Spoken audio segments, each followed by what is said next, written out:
play a fun game. You might be aromantic if you've ever been in a relationship just because you thought you were supposed to. You've never or have rarely ever had crushes. You don't know what a crush feels like. You don't know what romantic attraction feels like. You don't know whether you're gay, straight, or what because you aren't drawn to any particular gender. You've made up crushes at some point in your life to fit in with other people your age.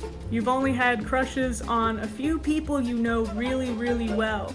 The only thing that appeals to you about a romantic relationship is sex. Nothing about a romantic relationship appeals to you. Any romantic attraction you've ever had feels like it fades over time. You have a really hard time falling in love. You don't know whether you're aromantic because sometimes you feel it and sometimes you don't. If this felt like a call-out post, you're gonna wanna watch my next video. I've been going through a bit of a romantic identity crisis lately. I am very certain that I'm on the aromantic spectrum. However, the word sapphic also feels right. Aroflux and gray romantic are the two main labels I'm considering at the moment, but that sapphic label still feels important enough that I need to mention it. And so I felt that the most simple way to describe this particular identity was to repurpose a John Mulaney quote. Here is a fresh, hot-off-the-press meme to explain my current identity. Feel free to crop it and use it yourself if you'd like. So I'm not aromantic, but I'll try to explain this as best as I can. The difference between a queer platonic relationship and a friendship is that a queer platonic relationship does all the things that you would traditionally do in romantic relationships, but you just don't have the romantic feelings. So there are a lot of things that you would do with lovers that you wouldn't do with friends. So this can be actions like cuddling, kissing, having sex. But it could also be things like moving in together, having kids, building a life together. And people in queer platonic relationships do these things with their queer platonic partners, and they form really intense and intimate commitments that look romantic from the outside, but they just don't feel the romantic feelings, or at least they feel it to a lesser degree. So, yeah, aromantic people aren't just having groups of friends when they practice polyamory, they're having multiple loving commitments, just like aromantic polyamorous people are. Hope that helps. The funny thing is that two of the terms you listed are kind of opposites. Someone who is cupio-romantic usually does not feel romantic attraction, but they desire a romantic relationship. Whereas someone who identifies as lithromantic usually is someone who experiences romantic attraction, but does not want that romantic attraction to be reciprocated. And then demi-romantic usually means that someone does not experience romantic attraction unless they have a strong emotional bond with that person. I hope that helps. Damn, what is that, bro?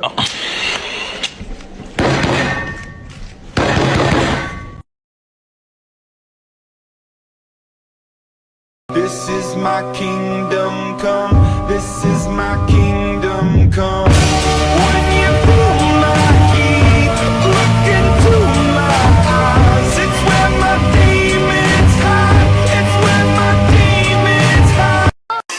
Who's that Pokemon? It's Pikachu! It's Clefairy! Fuck! Let's talk about some aspec and arospec identities. Demisexual is a term that describes people who only experience sexual attraction after a strong bond has been formed. It's important to note that demisexuals are not simply choosing to abstain from sex until they know someone better. They don't even experience attraction until they have a strong emotional connection with someone. The romantic counterpart to this term is demiromantic, which describes people who only experience romantic attraction after a strong bond has been formed.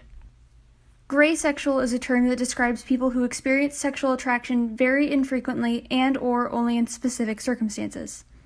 The romantic counterpart would be gray romantic, which refers to people who experience romantic attraction very infrequently and/or only in specific circumstances. Ace flux describes people whose sexual orientation fluctuates but generally stays on the asexual spectrum. And aroflux describes people whose romantic orientation fluctuates but generally stays on the aromantic spectrum. Hi, everyone. Hi. Hi. Look, it's no secret. Hi.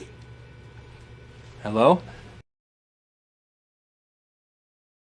I've completely ignored. There's an amount to take, reasons to take more. It's no big surprise. You turn this way when they closed their eyes and prayed you would change. Grey romanticism can manifest itself in so many different ways, and I think it's a much more fluid and nuanced identity than people initially realize. So grey romanticism can manifest itself that it really affects people's initial interactions with people, especially if they're looking for a partnership. Like those initial interactions can be really difficult, but unlike demi-romanticism, grey romanticism can mean that somebody's romantic attraction continues to fluctuate throughout their entire lives, or even whilst in relationships, that it can continue to fluctuate or even dissipate. Some grey romantics are just romance indifferent or romance repulsed, and so their attitudes towards those relationships are very different and non-normative. Some grey romantics just don't fit within traditional norms of romance, and they don't fit within traditional norms of attraction, so they just experience it differently. Some grey romantics experience stronger platonic attraction than they do romantic attraction, so they prioritize and nurture those platonic attractions more. So it can manifest itself in so many different ways, and that's really cool. Attraction doesn't equal desire. You can be asexual and still want to have sex. You can be aromantic and still want a romantic relationship. But rumor has it he's the one I'm leaving you for.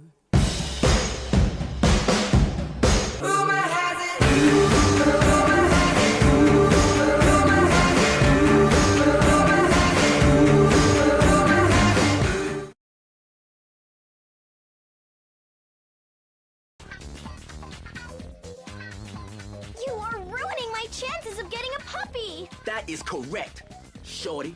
I don't fucking know if it's a lie or it's a fact. What does it mean to be aromantic? An aromantic person is someone who does not experience romantic attraction, or it can be used as an umbrella term to describe anyone who is on the aromantic spectrum, or arospec. If you only experience romantic attraction under certain circumstances, you might be demi-romantic, aeroflux, grey romantic, or Cupio-romantic. That one resonated with a lot of people when I last made a video about it. Romantic attraction can sometimes get confused with aesthetic attraction, sexual attraction, sensual attraction, altruist attraction, or even platonic attraction. Sometimes the lines between these kinds of attraction can get blurred. They are all distinct kinds of attraction, and you can have one and not the others, or any combination of them. If you think you might be aro, I can't diagnose you, but I encourage you to check out some of these resources that I'm gonna put here eventually. I'm just really fucking selfish and really fucking lost, but someone loved me, someone fucking loved me, someone fucking loved me, and I fucking loved them too. God damn it, I was worth something, I fucking learned something, I had my cake.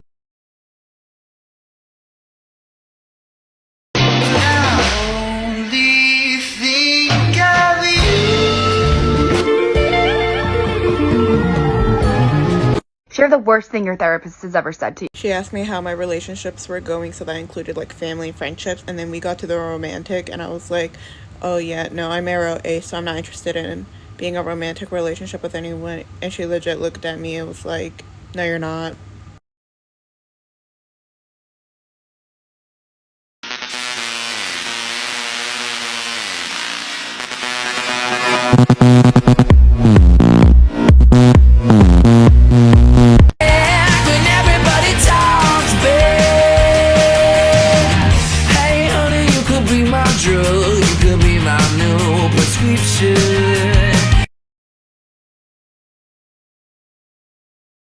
Okay, so you're this? Yeah. But you want this? Yeah. Okay, so in order to get that, you'd have to do this. I like.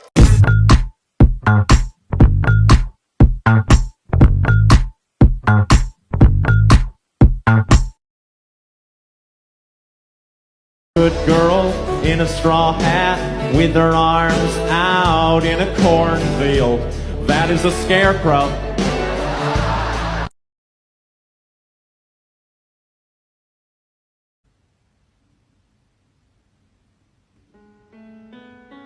Am I better than everyone? Hey mom, have you heard of Aeroflex? Yeah, Falcon from our Discord server is Aeroflex. It took me a while to figure out. I tried out a bunch of different labels until I found one I liked too. Falcon, can you define Aeroflux for us? Aeroflux is someone who's on the aromantic spectrum, but their identity fluctuates. It seems like if your sexuality fluctuates, it might take even longer for you to figure it out. Yeah, I'm so glad you were able to find a label that suits you. Me too. There were definitely some bumpy moments, but I hope most people can figure out their identity with enough time. I know it's a lot, the hair, the bod. When you're staring at a demigod, what can I say except you're welcome? And I wanted you to know that, by the way, you're dead to me.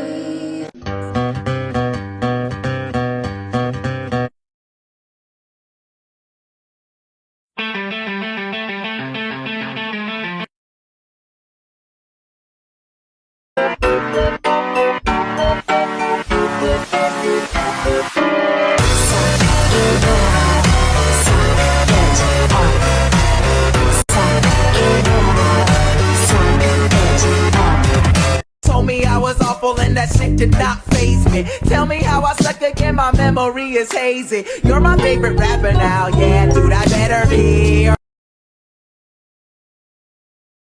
How the hell do you explain to people that you want to be in love, but you don't? Give it to me, but take it away. Yes, but no. I crave it, I need it, I don't want it. It despises me.